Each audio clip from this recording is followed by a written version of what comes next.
우리 지역의 이슈 콕 짚어봅니다. 헬로 이슈 토크. 지역의 현안을 시시각각 다뤄보는 헬로 이슈 토크 시간입니다. 목포 해상 케이블카 개통이 한 달여 앞으로 다가왔습니다. 이달까지 승강장 공사를 끝낸 후 시운전을 거쳐 개통될 예정이라고 하는데요.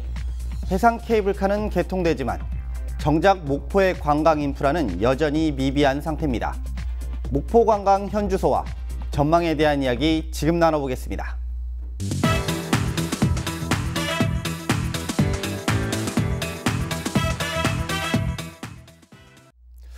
네, 청장님, 일단 전남을 찾는 관광객들의 절반 이상, 더 이상이 될 수도 있겠지만 일단 대부분 동부권 쪽으로 좀 많이 치중돼 있습니다. 그만큼 이제 서남권 쪽에 그만큼 열악하다는 소리일 수도 있을 것 같은데 이유가 왜 그런 거죠? 동부권에 비해서 이제 서남권이 관광 인프라가 좀 열악한 건 사실입니다. 그와 반면에 이제 동부권에서는 국직간 이제 국제 행사라든지 국내 행사들이 대규모로 치러짐으로써 많은 홍보가 됐고, 특히 여수나 순천을 중심으로 한 광양 인근의 인구 분포가 이 서부권의 3배 정도 됩니다. 그러니까 유동 인구만 보더라도 그만큼 관광 소요가 많이 있고, 네. 특히 여수 엑스포라든지 순천 국가정원 박람회를 개최함으로써 KTX라든지 남해안 고속도로라든지 또 제2 남해안 고속도로, 또 이순신대교, 이런 것들이 개통됨으로써 동부권의 접근성이 굉장히 좋아졌습니다. 그런데다가 여수 해안을 중심으로 한 해안 관광 인프라가 서부권에 비해서 상당히 높아져 있기 때문에 이 해안 관광을 중심으로 한 관광객이 동부권에 몰릴 수밖에 없는 그런 구조를 가지고 있습니다. 아니, 회장님, 그렇다면 비슷한 내용이실 수도 있겠지만 좀 더 추가로 설명해 주시죠. 네, 청장님께서 말씀을 잘해 주셨는데 이제 홍보라는 게 있지 않습니까? 네. 근데 그런 여수 순천의 정원박람회라든지 죄송해요. 순천의 정원박람회라든지 여수의 해양 엑스포라는 이런 것들 때문에 홍보가 굉장히 많이 됐어요.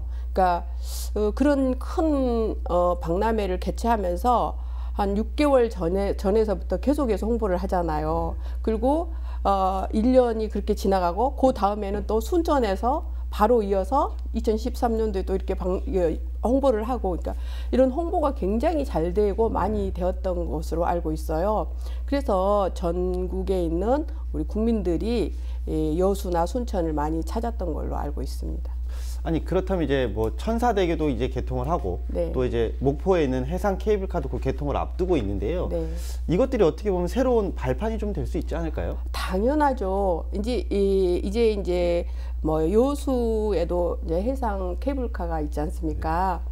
그게 이제 엑스포하고 맞물려 가지고 굉장한 관광 상품으로 됐는데, 목포 역시도 해상 케이블카가 세계적으로 이렇게 길이라든지 3.23km고 그 주탑의 높이가 세계에서 유일하대요.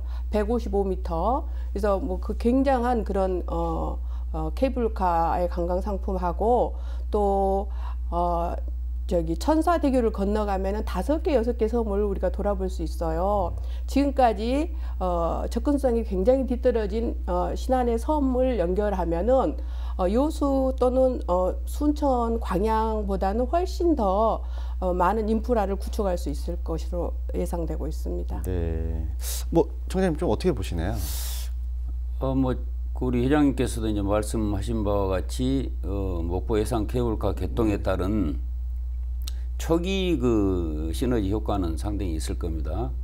근데 이제 그러한 관광객들이 오면서 우리 목포의 볼거리, 먹거리, 쉴거리, 살거리, 이런 인프라들이 굉장히 열악하기 때문에 해상 케이블카 개통에 따른 관광객 유치, 유인, 이런 측면에서 중장기적으로 본다면은 기대 이하로 좀 떨어질 가능성이 상당히 높고, 반면에 천사대교 개통에 따른 신안 중부권, 즉 비금 도초, 작은 암태 이런 부분들의 중부권 관광객은 굉장히 증가할 것으로 예상이 됩니다. 근데 그 증가된 관광객들을 목포나 무안이나 인근 지자체가 수용할 수 있는 그런 인프라들이 구축되어 있는가 하는 측면에서는 상당히 이제 의문이 가고요. 그와 반면에 그런 측면에서 목포시를 중심으로 한 신안, 무안, 늦게는 영안까지 상생하는 그런 정책들을 개발하고 집행함으로써 우리 지역을 찾는 모처럼 호기를 맞을 수 있는 이 시기를 놓치지 않도록 철저한 준비가 필요하지 않을까 이런 생각을 합니다. 네, 일단 좀 세부적으로 좀 들어가야 될 텐데요. 이제 목포 해상 케이블카가 한 달여 앞으로 이제 개통을 좀 앞두고 있습니다. 현재 좀 진행 과정이 어떻게 되고 있나요?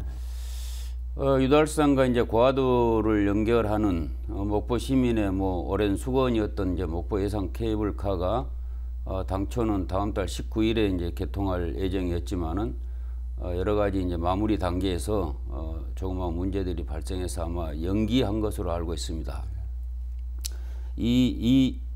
어떻든 간에 이제 해상 케이블카가 개통이 되면은 우리 지역을 중심으로 한 뭐 음식점, 숙박업, 뭐 서비스 산업이 상당히 이제 활성화될 것으로 이제 그렇게 기대는 하고 있습니다. 근데 단순히 이제 그 관광객들이 목포의 그 해상 케이블카를 타보기 위해서 오지는 않을 거거든요. 해상 케이블카 플러스 더불어 주변에 있는 많은 구경거리라든지 이런 그 관광을 하기 위해서 올 텐데 해상 케이블카나 천사대교가 언제 개통된다는 것은 계획 단계부터 예를 들어서 2019년 뭐 3월에 계획됐다면은 앞으로 3년 후인 5년이나 6년 후에 개통된다는 것은 다 아는 사실인데 그 개통에 맞는 인프라들을 구축해 갔어야 되는데 개인적인 생각일지 모르지만은 그러한 거는 전혀 준비된 게 보이지가 않고 해상 케이블카가 개통되면은 막연히 관광객이 우리 지역을 많이 찾을 것이다. 이런 어떤 기대감을 가지고 있는 게 아닌가 이런 생각을 합니다. 저는 오래전부터 개인적으로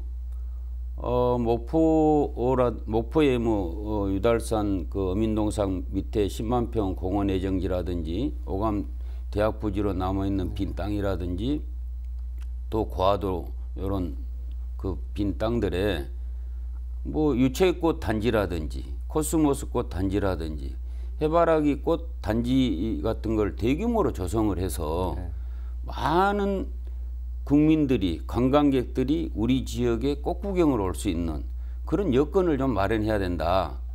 그래서 이제 지난해 목포시가 오감 그 대학 예정 부지에 화훼 단지를 좀 조성을 했는데 그 조성이 강변을 따라서 조성함으로써 큰 도로하고는 좀 멀어져 있었단 말이에요. 네. 그러다 보니까 저 안에 무엇이 있는지 지나가는 사람이나 차량이 알 수 없는 그런 그 좀 미흡한 부분이 있었어요. 그래서 금년에도 그런 현상들이 나타나지 않도록 좀 준비를 철저히 하고 대비를 하고 준비를 하고 기다려야지 준비되지 않는 상태에서 오기를 바라는 것은 상당히 요행이 아닌가 이런 생각을 합니다. 네, 회장님 좀 이 부분 좀 어떻게 바라보시나요? 청장님 말씀이 옳아요.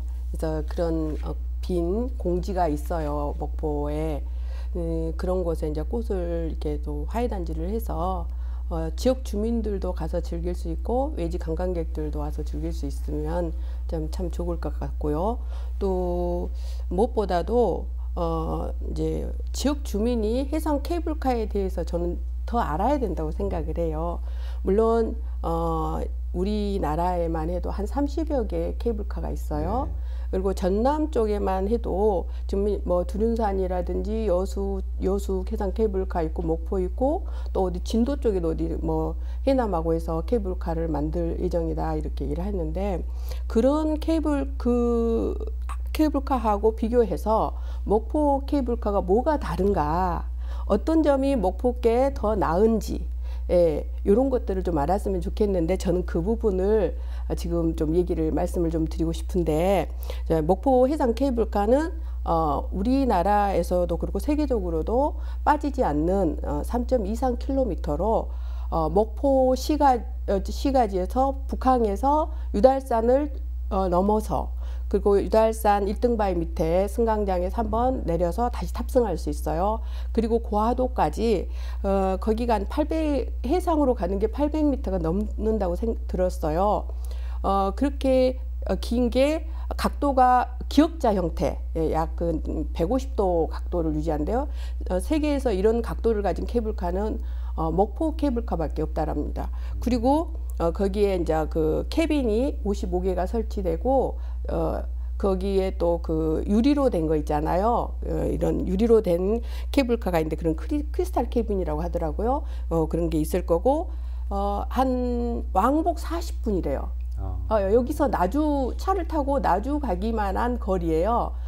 그렇게 왕복으로 가면은 그런 거리에 해상 케이블카가 설치해 있는 것이고 주탑이라고 그러는데 저기 우리 대반동 쪽 가다 보면 주탑이 있어요. 네. 그 주탑의 길이가 155m라고 그래서 세계적으로 가장 높다랍니다.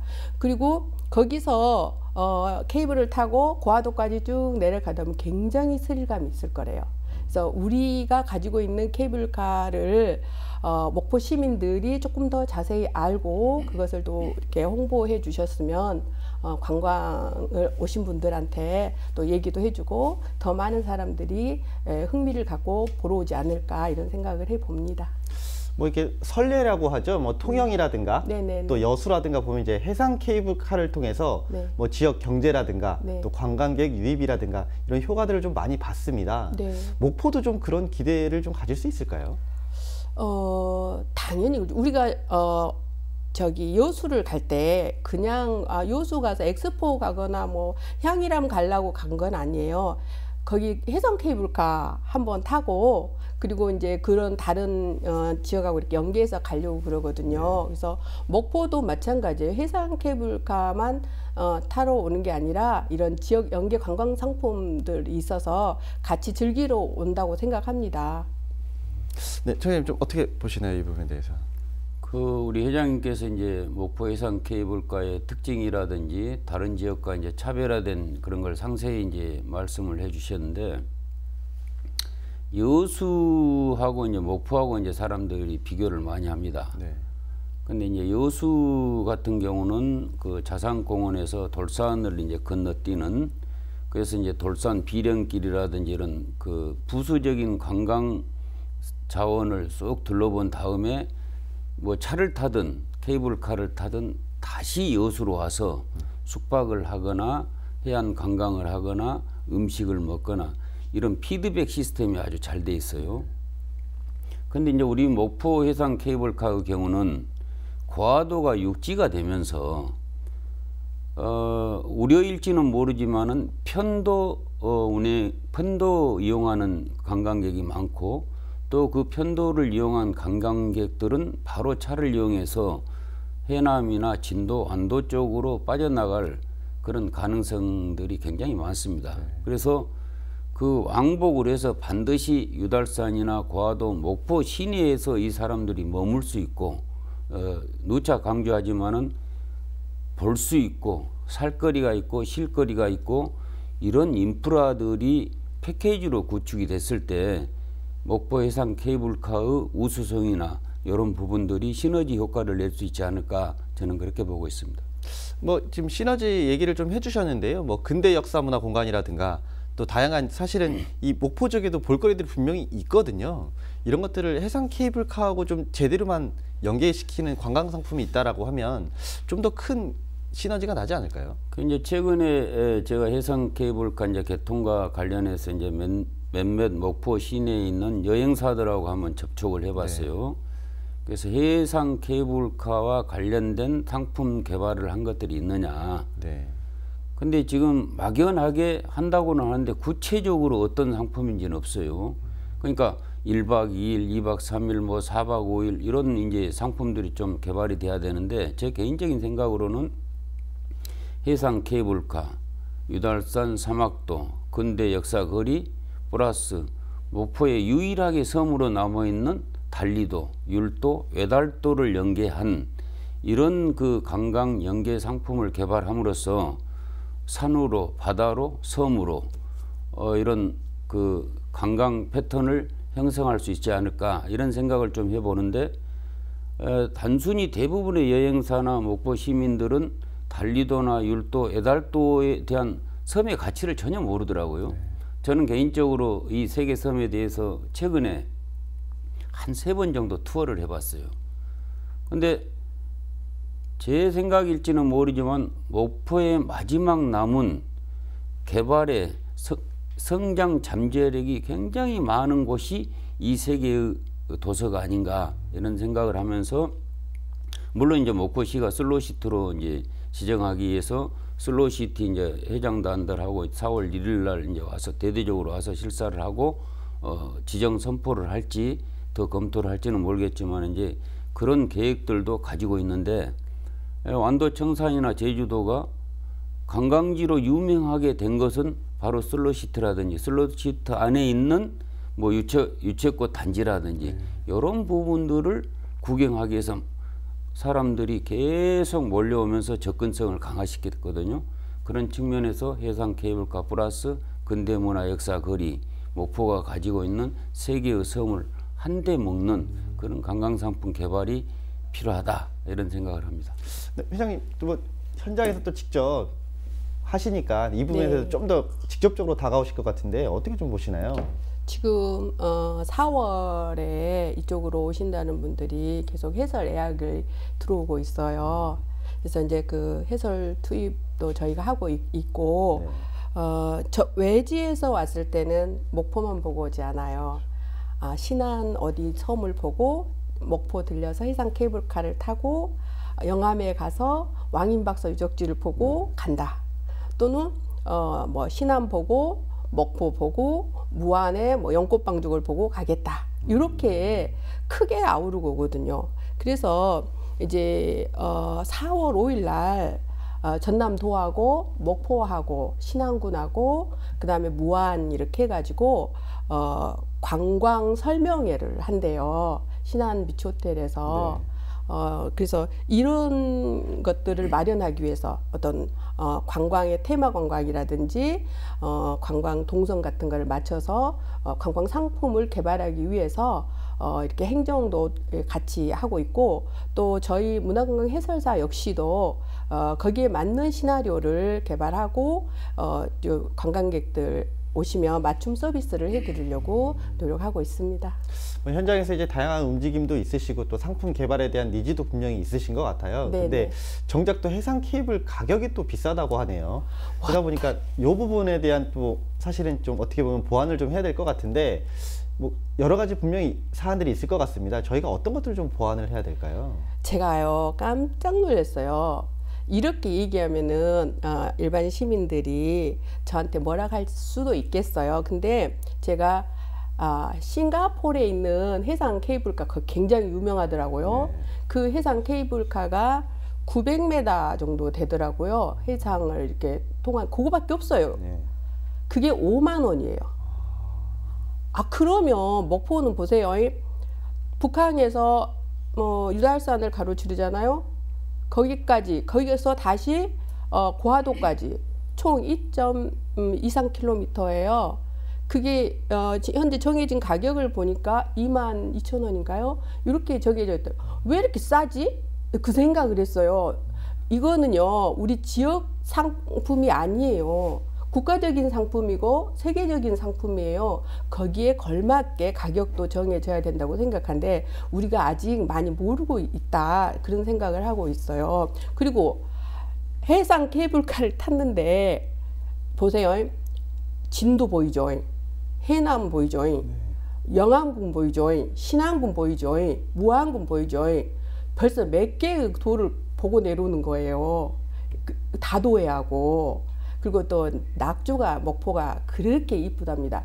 예상치 않았던 저녁 낙조를 이렇게 볼 수 있는 그런 해상 케이블카가 어디가 있겠어요. 그러니 비싸다고 생각하면 안 될 것 같습니다.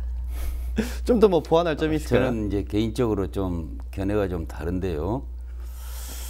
우선 그 케이블카 요금이 이제 다른 지역하고 물론 거리라든지 뭐 주변 뷰라든지 이런 부분은 차이가 있어요. 근데 가장 우리하고 유사한 경남 사천 같은 데가 2.43km예요. 우리가 3.23km인데 경남이 15,000원 왕복에 우리가 22,000원인데 4인 가족 1박 2일 목포 관광을 제가 1박 2일로 한다면 비용이 어느 정도 소비될까 이걸 대충 한번 계산해 봤어요. 교통비를 빼고. 그러니까 해상 케이블카 22,000원 4명 하면 88,000원. 뭐 점심 탕이나 찌개를 한다 해도 3만 원에 4만 원. 또 저녁에 횟집 한번 가면 최하 한 12만 원 정도. 뭐 숙박하면은 6만 원에서 한 10만 원 정도. 또 아침 뭐 이렇게 먹으면 한 3, 4만 원. 그래서 최소 교통비를 빼고 30에서 한 40만 원. 교통비를 포함한다면 약 50만 원 정도 소비가 돼야 1박 2일 목포 관광을 할 수 있겠더라고요.